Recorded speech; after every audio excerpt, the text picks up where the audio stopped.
सुनो गौर से दुनिया वालों। আপনারা সবাই কেমন আছেন? আশা করছি ভালো আছেন।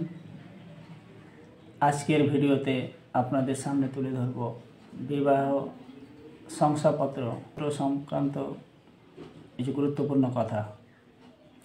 যদি আপনার কাছে এ পর্যন্ত আমরা যা দেখেছি, পাসপোর্ট করতে গিয়ে সাধারণত সরকারি বিবাহের শংসাপত্র লাগত।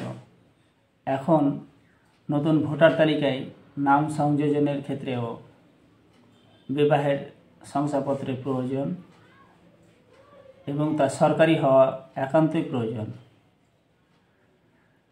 তাহলে আপনাদেরকে আজকের ভিডিওতে দেখাবো কিভাবে সরকারি বিবাহ রেজিস্ট্রেশন করবেন।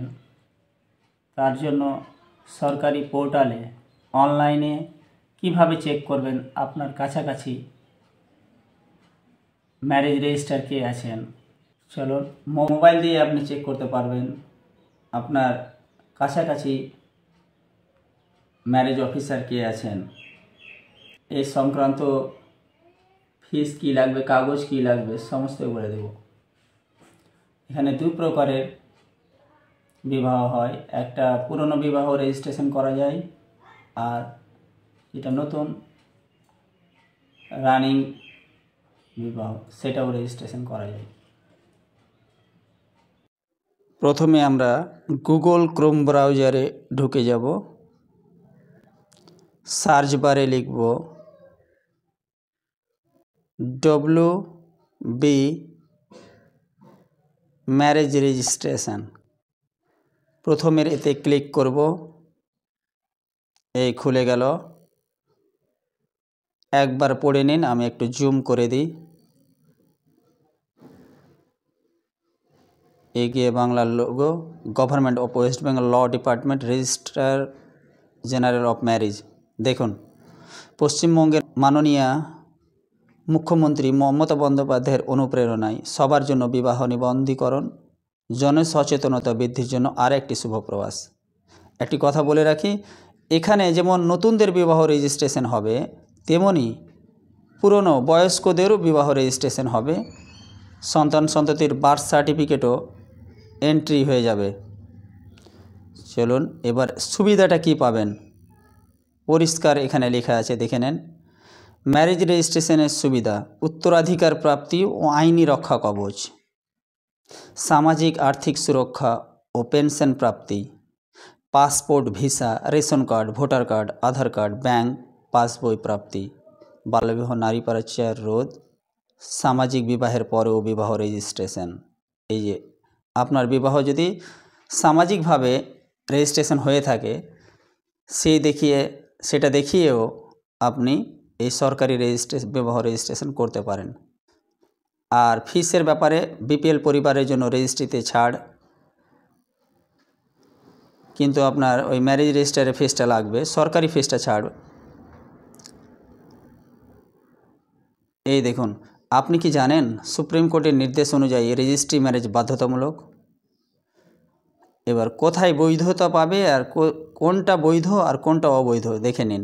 আমি বলছি না, সরকার নিয়োজিত রেজিস্ট্রারের কাছে বিবাহ রেজিস্ট্রেশন একমাত্র বৈধ।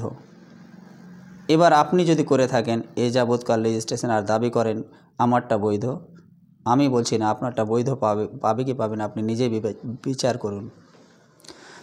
কোর্ট এফিডেভিট এবং ঘোষণার দ্বারা বিবাহ রেজিস্ট্রি বৈধ নয়। পশ্চিমবঙ্গ সরকারের আইন ও বিচার বিভাগ কর্তৃক জনস্বার্থে প্রচারিত।